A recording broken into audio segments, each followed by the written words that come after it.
Phone tapping కేసులో BRS అధినేత మాజీ సీఎం కేసీఆర్ విచారణ కొనసాగుతుంది. దాదాపు 3 గంటలుగా కేసీఆర్ను 15 మందితో కూడిన సిట్ అధికారులు విచారిస్తున్నారు. మరోవైపు బీఆర్ఎస్ శ్రేణులు ఆందోళనలు తీవ్రతరం చేశారు. తెలంగాణ భవన్, సెక్రటేరియట్, మినిస్టర్ క్వార్టర్స్లో ఆందోళనలు చేస్తున్నారు. జూబ్లీహిల్స్లోని సీఎం రేవంత్ ఇంటి వద్ద బీఆర్ఎస్ ఆందోళన కొనసాగుతుంది. రేవంత్ ఇంటి ముట్టడికి గులాబీ కార్యకర్తలు యత్నించడంతో ఉద్రిక్తంగా మారింది. ఫోన్ ట్యాపింగ్ కేసులో బీఆర్ఎస్ అధినేత మాజీ సీఎం కేసీఆర్ విచారణ కొనసాగుతుంది. దాదాపు 3 గంటలుగా కేసీఆర్ను 15 మందితో కూడిన సిట్ అధికారులు విచారిస్తున్నారు. మరోవైపు బీఆర్ఎస్ శ్రేణులు ఆందోళనలు తీవ్రతరం చేశారు. తెలంగాణ భవన్, సెక్రటేరియట్, మినిస్టర్ క్వార్టర్స్లో ఆందోళన కొనసాగిస్తున్నారు. జూబ్లీహిల్స్లోని సీఎం రేవంత్ ఇంటి వద్ద బీఆర్ఎస్ ఆందోళనకు దిగింది. రేవంత్ ఇంటి ముట్టడికి గులాబీ కార్యకర్తలు యత్నించడంతో పరిస్థితి ఉద్రిక్తంగా మారింది.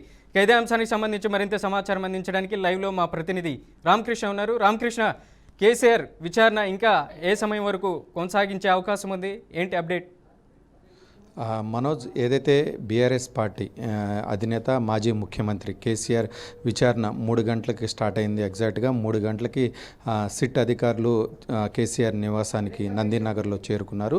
సో అప్పటి నుంచి కూడా దాదాపుగా 3 గంటల నుంచి సిట్ విచారణ జరుగుతుంది. దీనికి సంబంధించి కూడా ఏదైతే ఐపీఎస్ అధికారులతో పాటు ఏసీపీ అధికారులు, సిఐలు అందరూ కూడా దాదాపుగా 15 మంది వరకు బృందం ఒకటైతే బీఆర్ఎస్ అధినేత కేసీఆర్ ఇంటికి చేరుకున్నారు. సో మొత్తం మీద చూసుకున్నట్లయితే పలు కీలకమైనటువంటి అంశాలన్నీ కూడా చర్చకు వస్తున్నట్లుగా కూడా తెలుస్తుంది.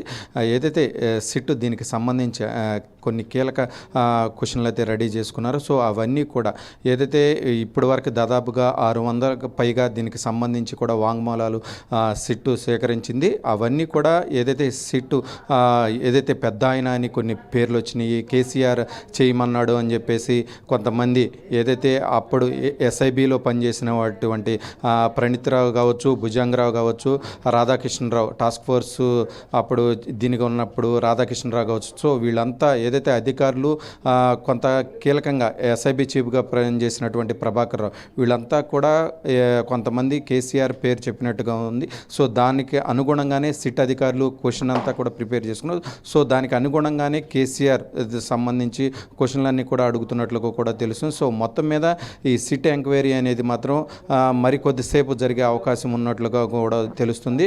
సో మొత్తం మీద పలు కీలకమైనటువంటి అంశాలు అన్నీ కూడా చర్చకు వస్తున్నాయి.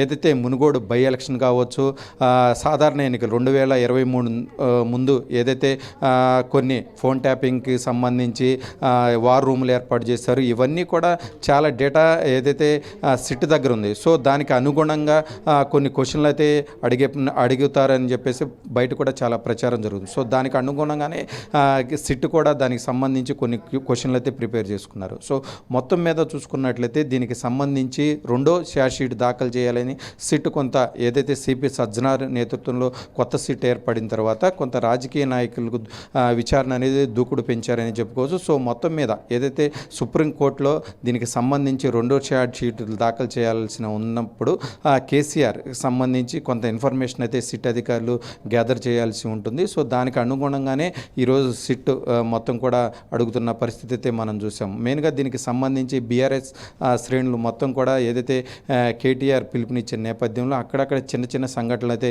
సీఎం రేవంత్ రెడ్డి కావచ్చు, మినిస్టర్ క్వార్టర్ ఇంటికి కావచ్చు, బీఆర్ఎస్ శ్రేణులు వెళ్ళిన పరిస్థితి ఉంది. అక్కడ పోలీసులు అడ్డగించే వాళ్ళని అక్కడే అరెస్ట్ చేయడం జరిగింది. సో మొత్తం మీద చూసుకున్నట్లయితే బీఆర్ఎస్ భవన్లో కొంత ఉద్రిక్త వాతావరణం అయితే కొద్దిసేపు అయితే చోటు చేసుకుంది. దాని తర్వాత పోలీసులు అదుపు చేసిన పరిస్థితి చూసాం. సో మొత్తం మీద ఏదైతే బీఆర్ఎస్ పార్టీ అధినేత మాజీ సీఎం ఇప్పటి వరకు సిట్ దీనికి ఫోన్ ట్యాపింగ్కి సంబంధించి ఎక్కడా కూడా విచారణ జరగలేదు. కొంత చర్చనీయాంశమైంది రాజకీయంగా. కొంత ఇంకోవైపు చూసుకున్నట్లయితే మున్సిపల్ ఎలక్షన్స్కి సంబంధించి కాంగ్రెస్ పార్టీ దీనికి సంబంధించి భారీ ఎత్తున ప్రచారం జరుగుతుంది. బీఆర్ఎస్ పార్టీ మాత్రం ఈ ఫోన్ ట్యాపింగ్కి సంబంధించి సిట్ కార్యాలయం చుట్టూ మెయిన్ లీడర్స్ అంతా తిరిగిన పరిస్థితి ఉంది. సో మొత్తం మీద బీఆర్ఎస్ పార్టీ ఏదైతే కక్షపూరితంగానే దీనికి సంబంధించి సిట్ నోటీసులు జారీ చేస్తుంది.